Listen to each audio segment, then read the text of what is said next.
outline for tonight, I'm going to go over your lipid panel results. So when you go to your doctor's office, your doctor gets a lipid panel. We're going to talk about what each of those components mean, and then we're going to talk about the individual components of the lipid panel. And then we can't really talk about dietary management of high cholesterol without talking about trans fats and fibers.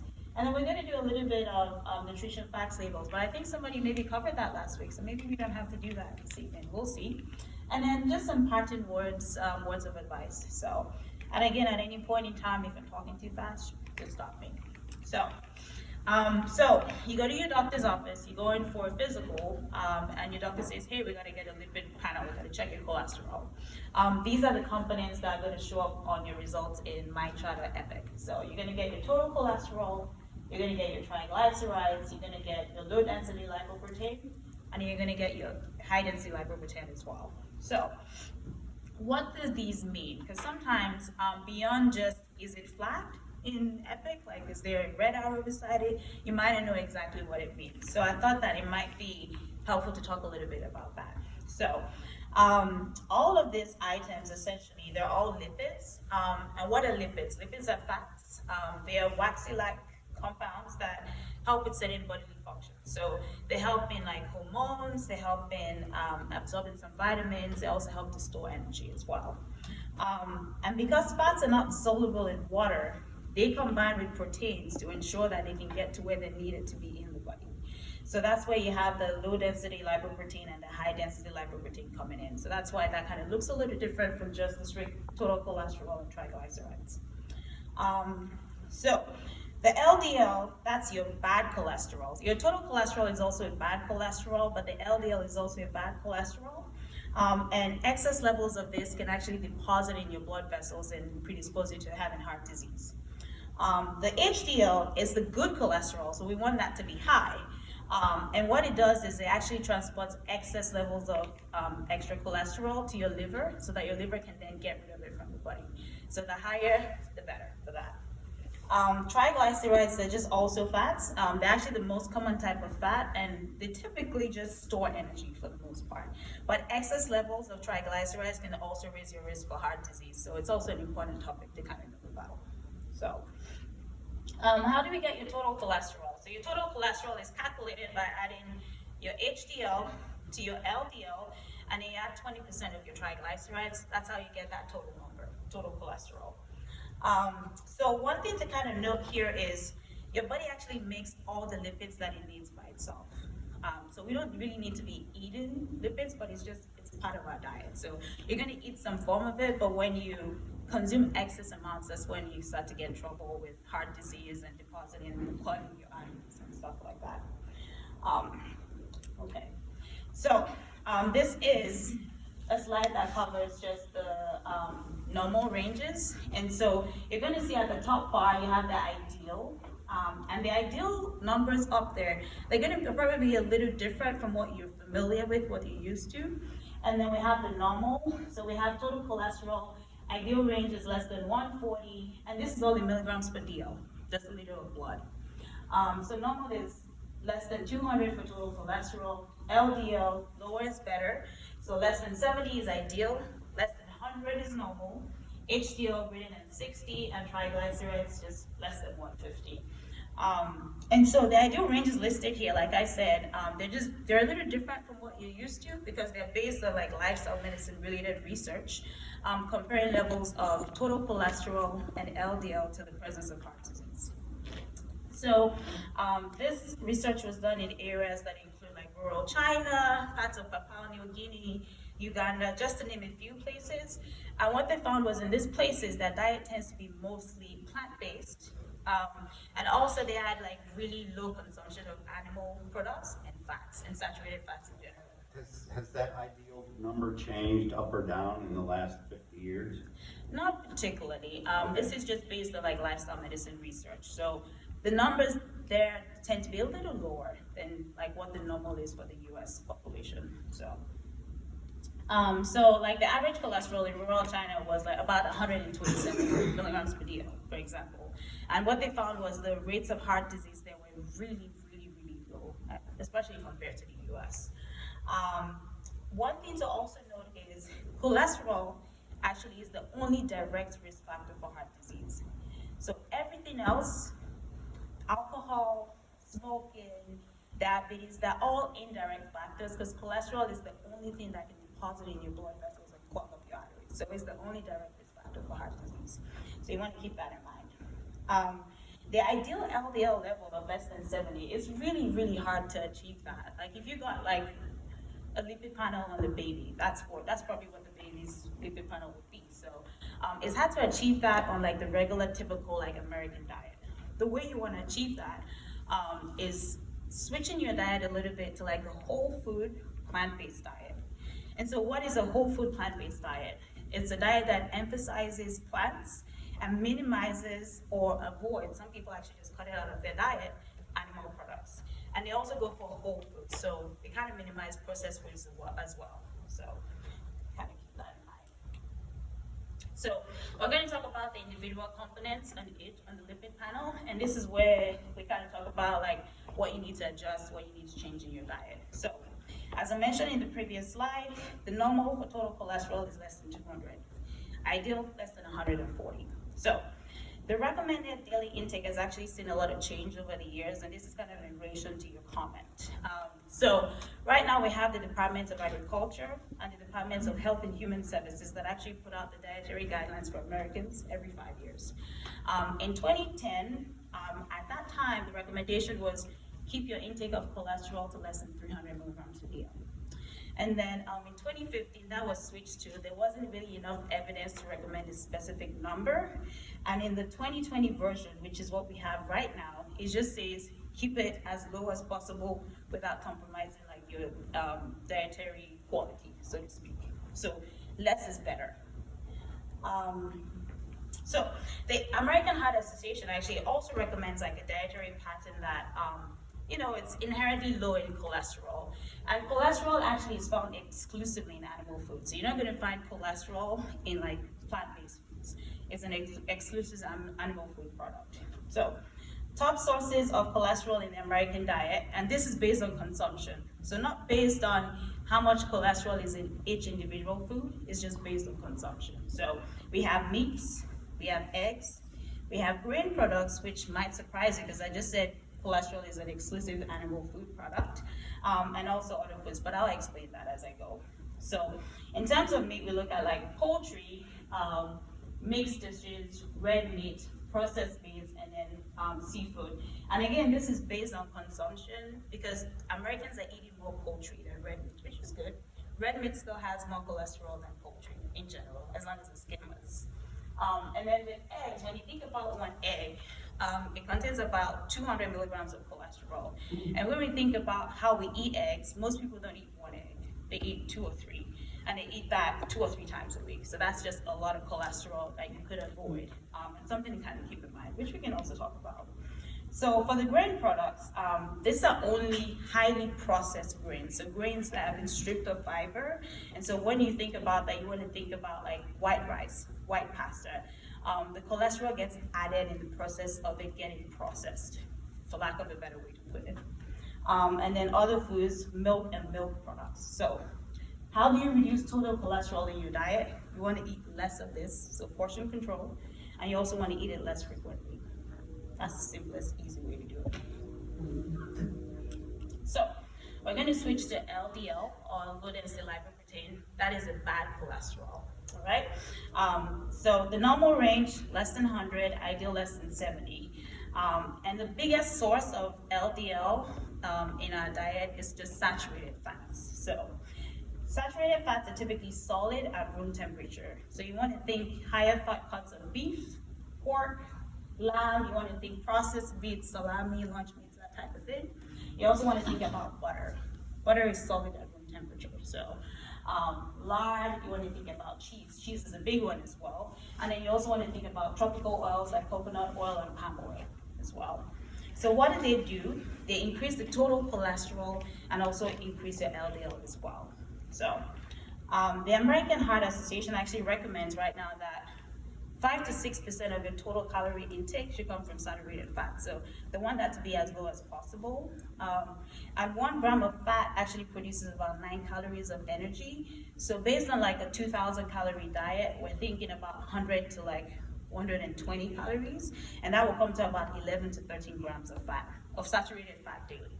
So one other thing to keep in mind as well is most food that contain fat, even the good fat, because we're going to switch and talk about good fat in a minute, they're going to contain some amounts of saturated fat. So keep that in mind. So the fact that this oil is healthy doesn't mean that you should go crazy and drink like half a gallon of olive oil, because you're still going to eat some like saturated fat. So top sources of saturated fat in the American diet. The number 1 culprit is cheese. And we love our cheese. If I had enough space on this slide, it would be cheese, cheese, cheese, beef, cheese, other fats and oils, milk, and then with lunch meats. Like cheese, cheese, cheese is the big thing. One of the easiest, quickest ways to get rid of or to limit saturated fat in your diet is to limit or avoid cheese. I know it's hard because people like their cheese. And you think about getting the pizza, there's cheese all over it. But that's one of the quickest, easiest ways to do it. So other ways, you want to trim visible fat off meat, or you want to go for leaner cuts of meat. You also want to take off the skin of chicken, which a lot of people do. Anyway, they don't like to kind of eat the skin. It's delicious, it's tasty, but it's also a lot of saturated fat, so you want to take that off. You also want to limit eating out when you can, and then eat more meals that don't have meat in them as well. And then you also want to go for the low-fat dairy products. When you're shopping, grocery shopping, you want to get your gallon of milk. Instead of getting full-fat milk, think about getting skim milk. So, all right, so we're going to switch a little bit and go to unsaturated fats. So there are two main types of unsaturated fats. We have the monounsaturated fats and the polyunsaturated fats. These fats are typically liquid at room temperature, so they're not solid. And so I'll talk about the monounsaturated fats first. So again, like I said before, all fats contain some kind of, at least a little bit of saturated fat. So don't go crazy. Don't go swallowing like a half a gallon of like olive oil. So what do monounsaturated fats do? They reduce the LDL, which is the bad cholesterol. So we like that. And then they increase HDL, which is the good cholesterol. We like that too. For monounsaturated fats, you want to think omega-9. I know typically most people think about omega-3, omega-6, but omega-9 is actually a monounsaturated fats. What are good sources of this? Olive oil, almond, avocados, canolas, peanuts, safflower, and then nuts as well. So think Brazilian nuts, pistachios, peanuts. That's why they say like peanuts are good for your heart, because they tend to have like monounsaturated fats. And then also you think about fish, so the classic like salmon, herring, trout, fatty fish, you're gonna get some of that there as well. So now for polyunsaturated fats, what do? They decrease the triglycerides, which is also, it raises your risk for heart disease, so lower is better, and then it increases the HDL. And this is what we think about the classic omega-3 and omega-6 fats. So we have the 3 main types of omega-3 fats. We have EPA, DHA, ALA. EPA and DHA are mostly found in fish, so that's when you think about like mackerel, sardines, etc., and all of that. And then DHA, or ALA is mostly found in plants, and so you think about walnut, pumpkin seeds, soybeans, etc. And then for omega-6, you think about like rapeseed oil, safflower, and sunflower. I know that there has been some controversy about omega-6 in the media recently because arachidonic acid, which is a type of omega-6 fat, has been said to be, there's some research showing that it might be pro-inflammatory. But as of now, the overwhelming body of evidence says that this is still like a good oil, and it's a high healthy oil. So I wasn't sure if any of you had heard about that, so I just wanted to kind of throw that out there.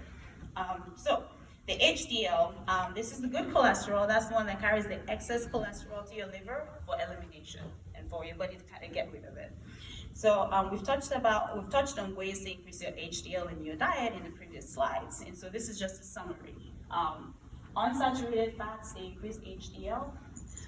Saturated fats decrease HDL. One other way to get your HDL up is exactly what we did this evening before this talk. You want to increase your physical activity. You want to increase your exercise, because your body then helps. Your body then produces more HDL when you do that. So, triglycerides. Sources, and we've kind of talked about this already. Saturated fats and foods high in cholesterol as well. How do you reduce your triglycerides? You want to reduce your added sugars. You want to reduce the amount of alcohol you drink as well. If you're overweight or obese, losing 5 to 10% of your body weight is going to help reduce your triglycerides as well. You want to increase your physical activity, and then you want to reduce your food sources of saturated fats, which we talked about before. Cheese. That's a big one. It's not just cheese, but cheese is a really, really big one. So, and then you also want to increase your fiber as well. That's going to help reduce your triglycerides. So, trans fats. So these are separate types of fat. They're not included in the lipid panel, but they're important to talk about when we're talking about dietary management of high cholesterol. So trans fats, they are mostly found in partially hydrogenated oils, but they also occur naturally in some products such as meat, cheese, again, some lamb, pork, and beef. So why is this even a thing? Hydrogenation is the process of adding a hydrogen molecule to a liquid oil to get it to be semi-solid. And the reason why they did that was it just helps with shelf life. So it helps products last longer. So most common sources would be butter, margarine, vegetable shortening, and just highly processed foods. I think donuts, cookies, microwave popcorn.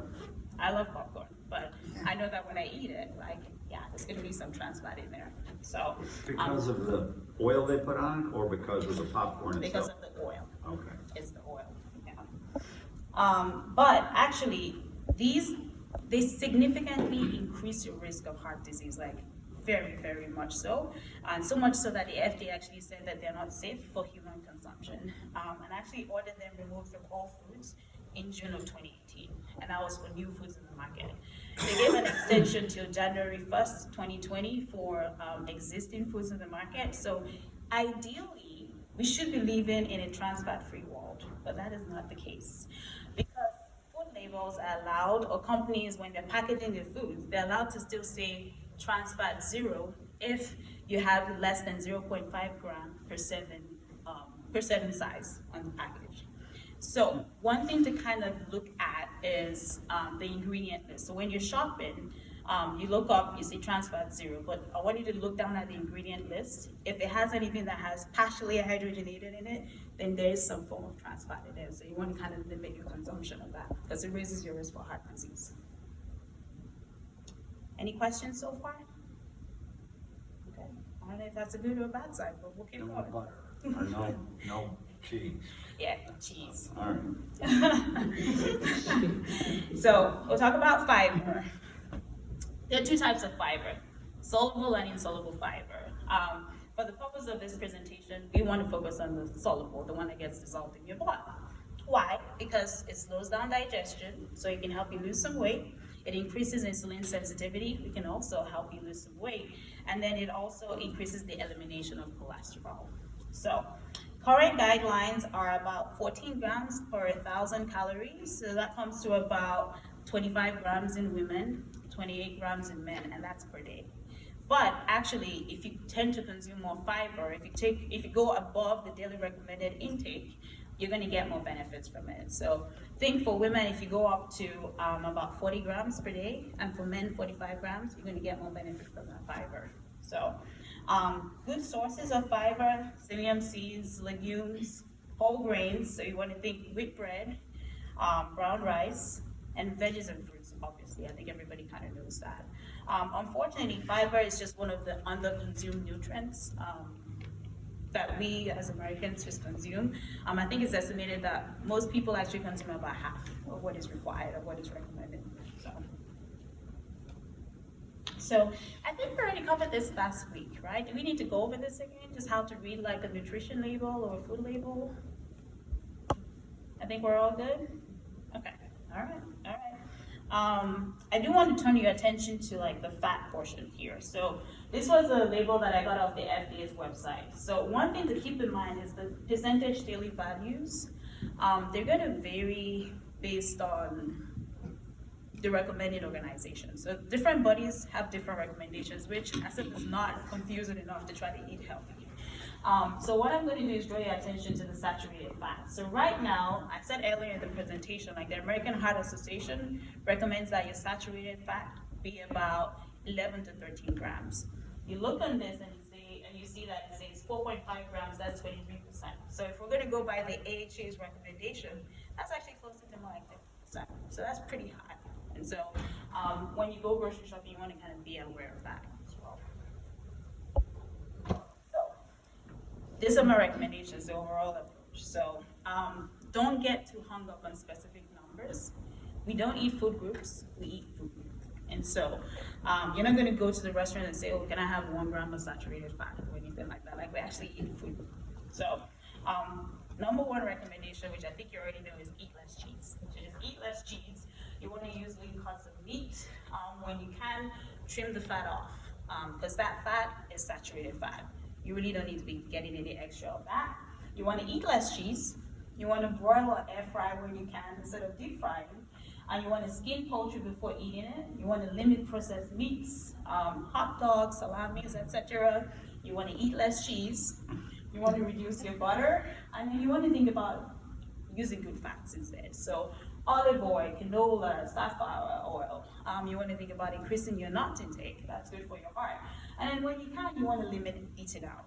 But if you're going to eat out, try to make healthier choices. So, there's going to be a variety of options on the menu, which is not to say don't live, but you can't go out and live every day if you want to live here for a while.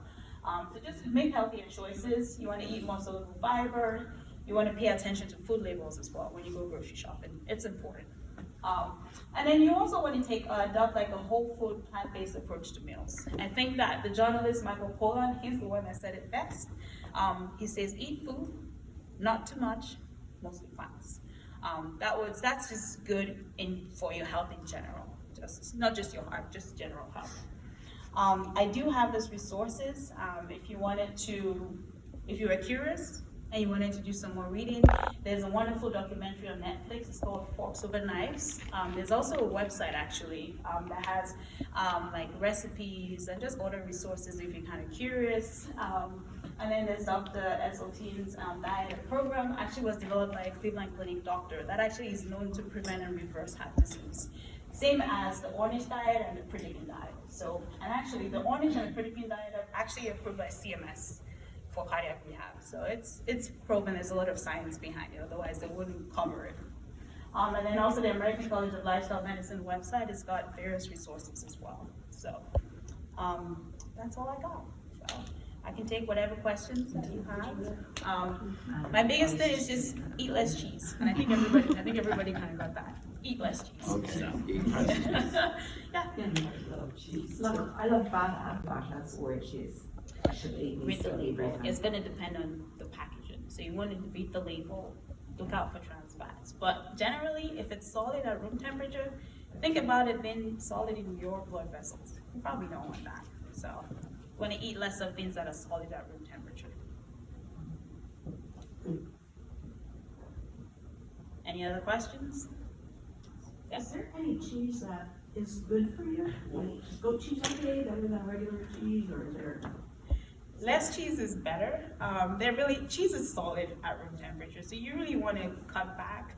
Now, I'm not saying go out tomorrow and go get home today and look in your fridge and look out your cheese and throw it all out. But if you're eating, say, like 2-3 pounds of cheese every week, you want to cut that back. You're going to see results on your lipid panel. Like, try it out for yourself. You're going to see results. So. Did I hear you mention that the trans fats were found in hydrogenated, like through the hydrogenation process? Mm-hmm. So peanut butter and things like that are gonna. Okay. Yeah, that makes sense. And again, just read the labels. So even if it says 0, look on the ingredient list. If it has anything in it that says partially hydrogenated, then just know that there is some trans fat in there. Because again, they're allowed to say 0 if it has less than 0.5 grams per serving. So they're allowed to say that legally. What would you cook with if you'd rather not have the olive oil? No, you can still Well, I cook know, with that. but what would be a better option? Flaxseed or something? Yeah, or like that? vegetable oil. What? Vegetable oil. Oh, okay. Yeah, All right, that's yeah, good, okay. yeah. Rapeseed oil. Grapeseed oil is good, sapphire oil, that's good as well. But you can fry with that. Not that you want to fry, but Yeah, let's- yeah, to keep yeah, it from yeah. sticking to the skillet, you know what Yeah, I mean? yeah. You can get an air fryer. I know that they're all the rage these days. They're I might healthy. So tell you you can, what about yeah, you can use like a little bit, smaller amounts of oil go longer in an air fryer. So think about getting an air fryer as well. Okay. So, but you don't want to be deep fried anything. Dang it, come on. Yeah. I know it's all the good stuff, I know. but everything in moderation. And especially if you already have high cholesterol, you've got heart disease, and you're really trying to kind of get your numbers down, you definitely want to be more conscious about what you're taking in and what you're putting in your body. So live a little, but just don't go out and live every day and have cheese every day and say, oh, I gotta live, So. Does that, so back to the hydrogenated thing, does that mean in the future we're not going to be seeing things like hydrogenated processes or? No, they're still there. They're still there. They still exist. It's just for you to kind of know like what's on the food labels. Granted, the levels are not as prominent or like pervasive as they used to be in the past because the FDA said this is not safe, so we should take it out. So levels are pretty low now. And remember, it's not just hydrogenation. There's trans fat in cheese. And there's some in like meats, porks, and stuff. So they occur naturally.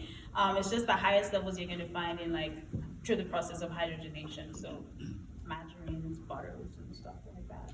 So yeah.